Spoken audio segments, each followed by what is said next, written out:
Hello and welcome to the Small Business Briefing put on by the Small Business Association of Michigan. I'm Brian Calley, the CEO of SBM, reporting from the SBM World Headquarters. Good afternoon, everyone. Thank you for joining us today. I'm Sarah Miller, and I want to say welcome to one of SBM's newest VIP members, Equanimity Wealth Management out of Okemos. So welcome to the owner, Scott Danek, and his team. And of course, we're welcoming our new member on behalf of our sponsor, Consumers Credit Union. You can learn more about them at consumerscu.org. So Brian, we're going to start off looking at several different pieces of legislation that could really prove troublesome for small businesses. Let's start off with the first one, which is the Temporary Labor Rights Act. What can you tell us about this? Yeah, there's a litany of legislation that is problematic or troublesome for small businesses, and some very broad impacts and others that are more narrow, but big impacts in narrow ways. So this first one, House Bill 4034, called the Temporary Labor Rights Act. If you're in the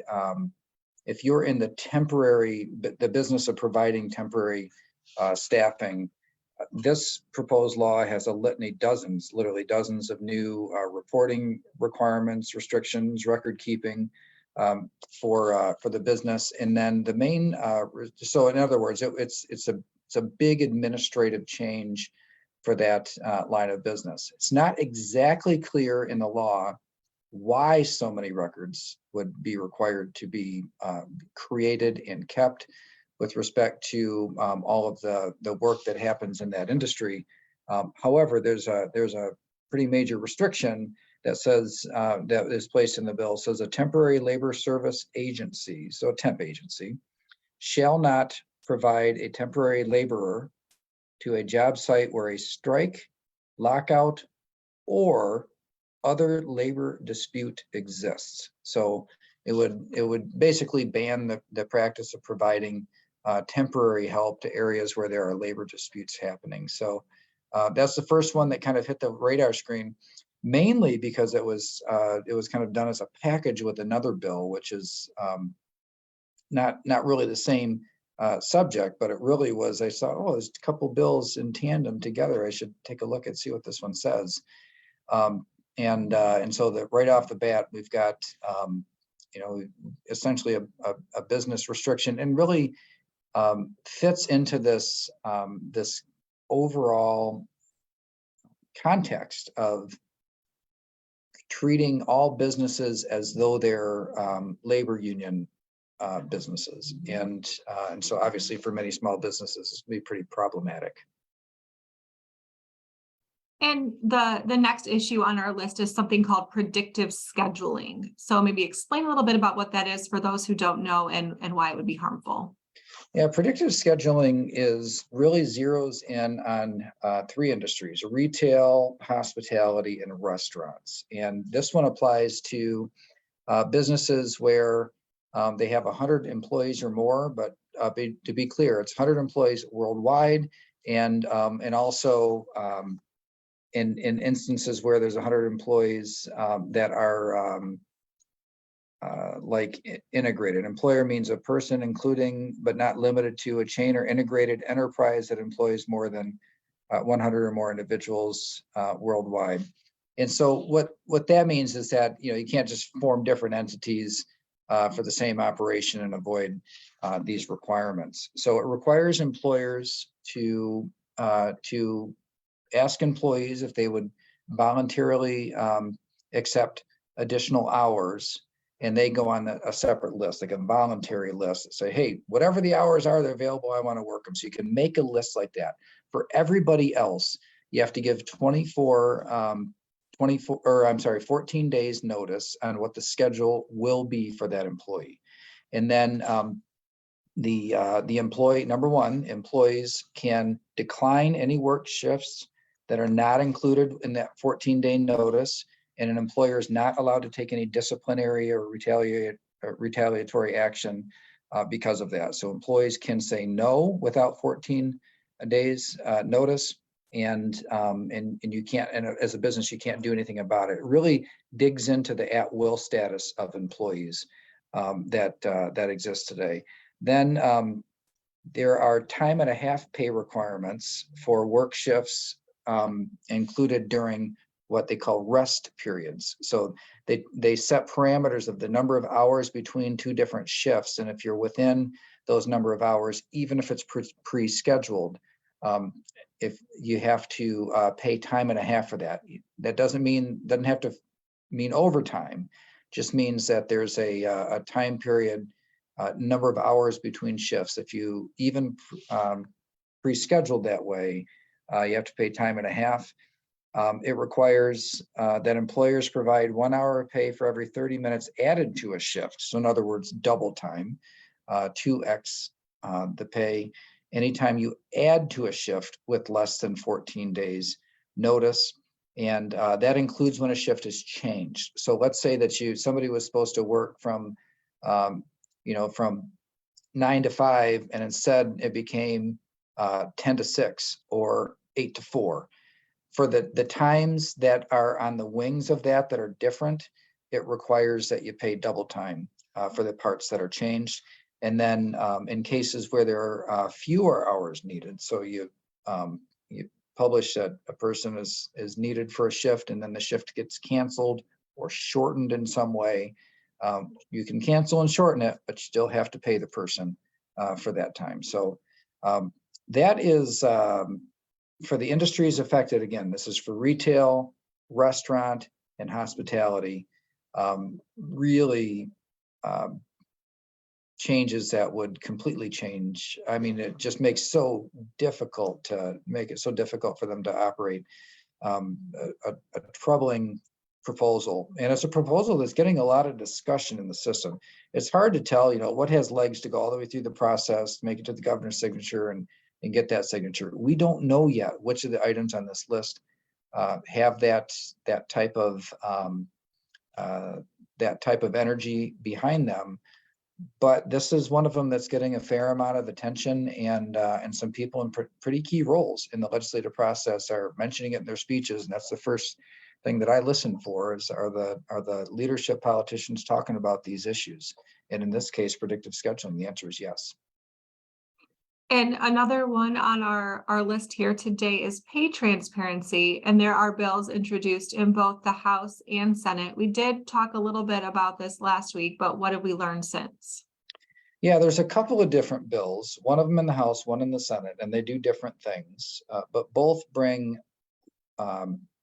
pay transparency requirements to Michigan in a way that essentially requires that employers make available to employees the rate of pay of other employees. And this is done under the auspices of trying to eliminate differences in how people are paid. So if there's some kind of discrimination that one group of people gets paid more than another group of people, and if you publish everything, then that won't happen so much. But in a smaller enterprise where job descriptions are not so narrowly, and it's just small business, people do whatever they need to do. It's not, it doesn't all fit neatly into a job description that never changes. But in House Bill 4406, this makes a change that requires that businesses make available to employees the salaries of their coworkers who are similarly situated. So it doesn't say that, if I'm an employee and I work in one area of the business, I can't just get a salary from somebody in another part of the business who does a totally different job. But anybody who does a job that's similar to mine, then I can see their salary. And it says that you don't put the name on the salary of the other employees, but you have to say how long they've been there and what their gender is, and all these factors. I'm thinking in a small enterprise, it'd be really obvious who it is. You might as well put the name on it. And then Senate Bill 142, this requires that businesses for every position in the business, that they create an essential duties and responsibilities or a job description that includes the essential duties and responsibilities, the skills, training, and effort required to do the job, and also the salary. and you have to make that available to any employee. Any employee can ask for it, and also any applicant of the business can ask for it. And so essentially you have to make that available to people that are outside of the business. And then the other thing that the legislation does is that it says that a business is prohibited from making changes to a job description without the current employee reviewing and initialing that change. So again, it's another kind of I would say another erosion of the at-will status to say, hey, an employer can't just change a job description with the needs of the business. Essentially, you have to negotiate that with the employee because it doesn't say what happens if they don't initial it. The business cannot change the job description without the initials of the employee. What the employee says no, at what point does that? How do you resolve that difference? In that case, the legislation isn't particularly clear, but in the pay transparencies, while the goal itself, trying to get more equality in pay, might be a noble one in a smaller enterprise, the way they're going about it here could be a big problem. Another big problem would be potential limitations for independent contractors. Again, this is another issue that we have shared with our members previously, but what's happening now? Yeah, we've been concerned with changes on a national level, trying to limit independent contractors, not realizing how far they were prepared to go on the state level. We have been battling back limitations on new businesses forming as independent contractors for years here in Michigan, but never has there been legislation that has gone as far as this package that was just introduced.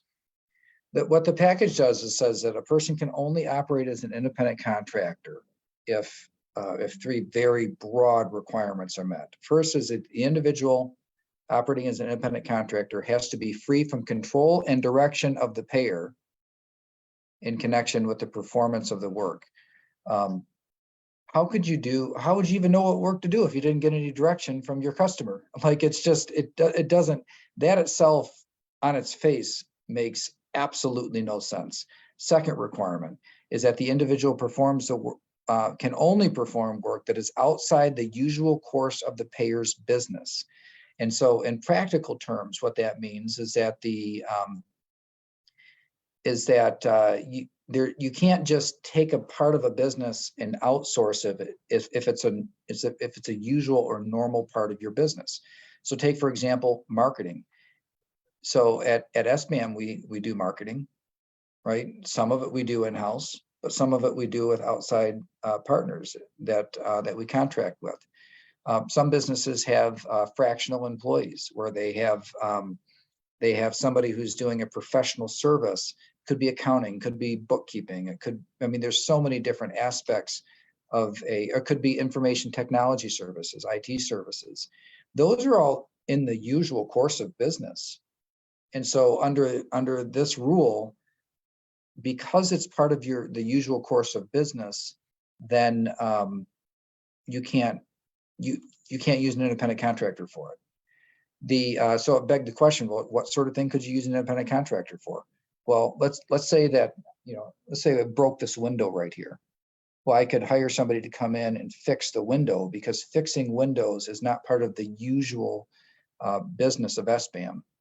And that's the limitation. It is really severe. And then there's a third requirement: the individual acting as an independent contractor is customarily engaged in an independently established trade, occupation, or business of the same work performed by the individual or the payer. And that is that particular one. It's essentially just means it has to be a legit business that's not different from current rules, or not substantially different. But those first two, the first two of the three, basically says that nobody could outsource anything. This is particularly challenging for small businesses, in that, first of all, independent contractors are small businesses. So it literally says, hey, a lot of these small businesses, you just can't be anymore. You have to be employees of your customers. But then Also for small businesses that don't grow in full-time increments, sometimes when you're growing, it's little by little, and you need to have a fractional person who's not an employee that is helping you grow, or an expertise that you just can't afford to have on staff full-time. So you contract with an independent contractor to get that expertise and just buy a little bit of their time. It's independent contractors are so ingrained into the small business ecosystem. This is a huge, huge change. And I wish that was all. I wish that was the only problem with this legislation that I've laid out, as if that wasn't enough. The legislation explicitly says that if you are accused of violating this act, the burden of proof is on you, the accused, to prove that you're innocent. There is no burden, according to the legislation. This could not be more clear in this legislation. The burden is not on the one making the accusation. It is on the one who is being accused. And there's a penalty of $10,000, and the $10,000 is split. $5,000 goes to the state, and $5,000 goes to the person who accused you. So it literally creates an incentive for this type of confrontation to happen in business. It'd be an understatement to say this is problematic legislation. This is the sort of thing that would really harm this good trend that we have going in this formation of new small businesses and the growth of small businesses in Michigan. All right, and there is one more to discuss, and that is an extension of unemployment benefits. Yeah, and this is at a time difficult to understand why this would be on the table right now. So right now, unemployment benefits go out 20 weeks during a year. So during a year, an employee a citizen has access to 20 weeks of unemployment. So of the 52 weeks in the year, 20 weeks of unemployment support. There's a proposal to increase that to 26 weeks. And the context here is what's troubling, is that there are 10 open jobs for every 7 people looking for a job today. So we have more jobs than people, and Michigan's workforce is still lagging pre-pandemic levels. We actually had a halfway decent month last month. We saw a little bit of an uptick in the size of the workforce here in Michigan, but we are still way behind what we were in pre-pandemic times, almost 100,000 people. If you go back 20 years, we're down like 700,000 people. So it's not a good idea to extend more unemployment benefits at a time when we desperately, desperately need people in the workforce.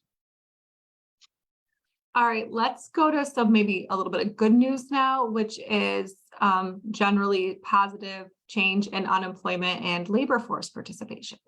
Yeah, so last month's labor force and unemployment numbers were both headed in the right direction, which was welcome news, given that our workforce, sometimes we saw the unemployment rate drop, but then it was mainly because people dropped out of the workforce, not because of new job creation. In this case, though, we saw the unemployment rate drop to 4.1%, still higher than the federal rate, which is 3.5%. But we also saw the labor force gain of about 10,000 people. So that means that you had more employment and more people in the workforce. So that's good. Now, those are very, very modest changes, but the changes were in the right direction. And then on the national level, the unemployment rate did fall by 0.1%, as I mentioned, 3.5%. And so while there does seem to be kind of a consensus among economists that we are likely of entering into a recessionary period, like a mild recessionary period. Last month's labor force numbers and unemployment numbers would suggest that if that's true, which keep in mind, a recession means the economy is contracting, not necessarily that unemployment gets high. The fact that we're so short on labor force likely means that even with the recession, we won't see the type of unemployment that we've seen in the past.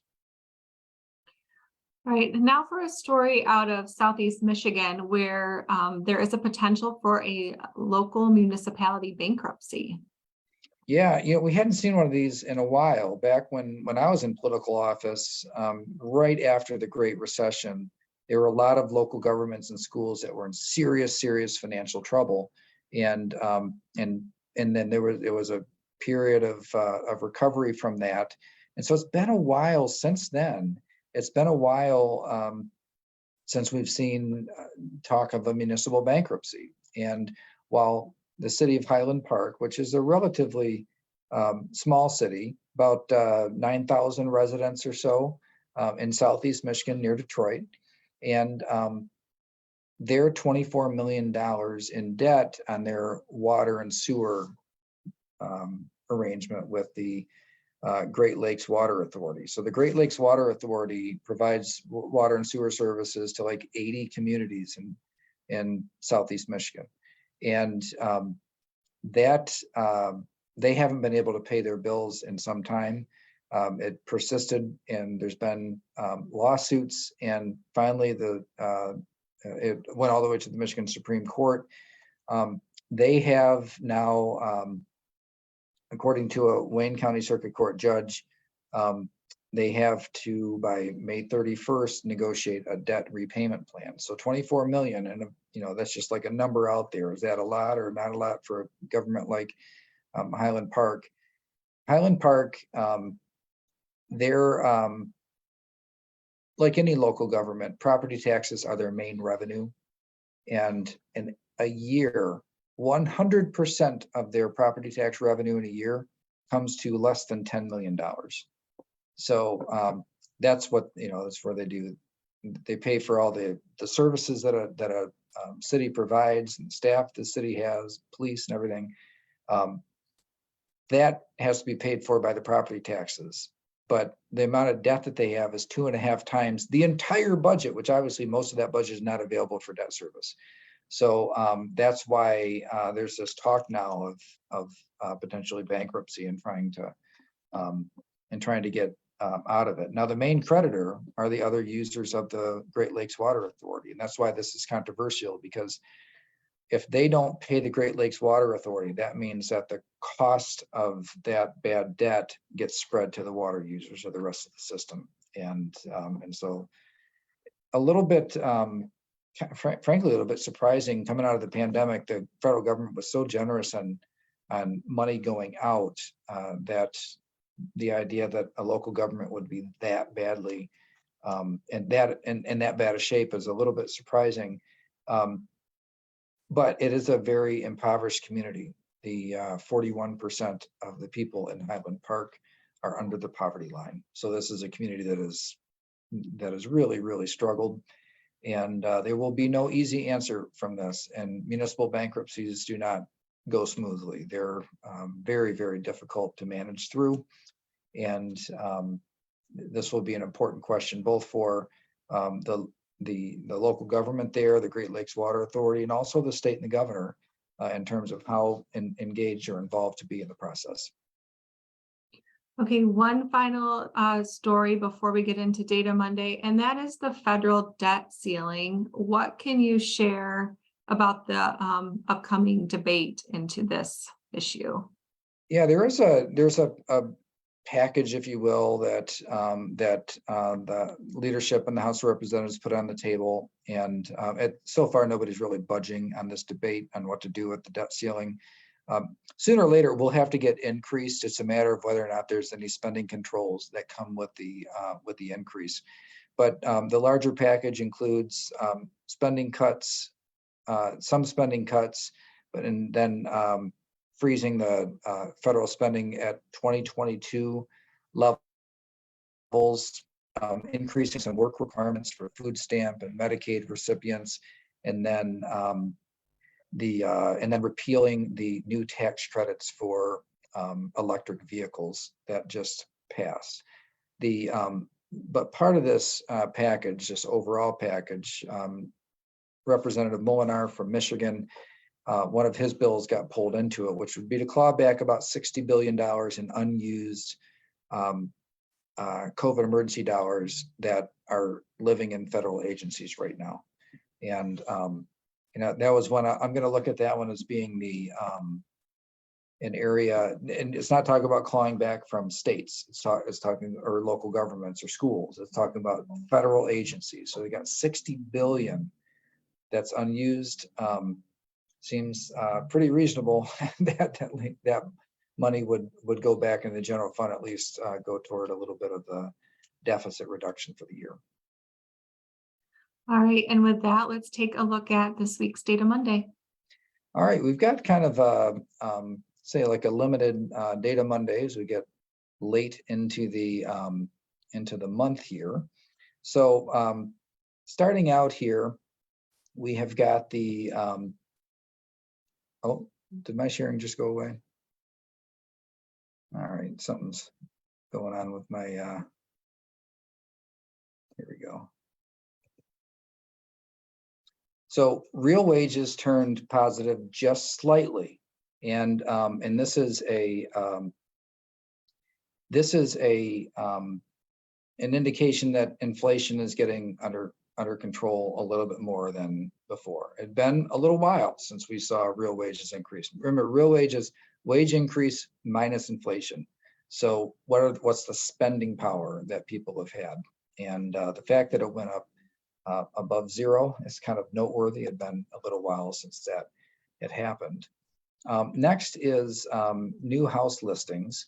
And the new house listings, I do not know why it keeps on doing that. These new house listings are falling. So people are selling their homes less, or new listings coming on the market slower, and kind of makes sense. It's not a good time to buy a house. So for people, usually people are selling a house because they're buying another one. So the whole system kind of slows down a bit, and I think that's what we see happening here. But that's quite a month-over-month decline that we see in new homes, or not, and they're used homes. These aren't new constructions. Now, taking a look at the median home sale price, this is nationwide, but looking at it, it actually did fall negative, about 1% down year over year. Again, another big change. It doesn't mean that prices are plummeting. All this means is that they're about the same as they were a year ago. They didn't continue to go up from a year ago. They actually overall are down about 1%, and that's noteworthy too. This one actually is looking at the sentiment of home builders. So before we talk about new listings, we're talking about the average price, but the sentiment of home builders measured in a couple different indexes here actually both turned upward. And so people that are building new homes, I think just the shortage of the houses on the market mean more people, I guess, are looking at building. And so that was a bit of a surprise to see in the midst of everything that's gone, that the sentiment has gone up a bit. And then this one, totally different subject.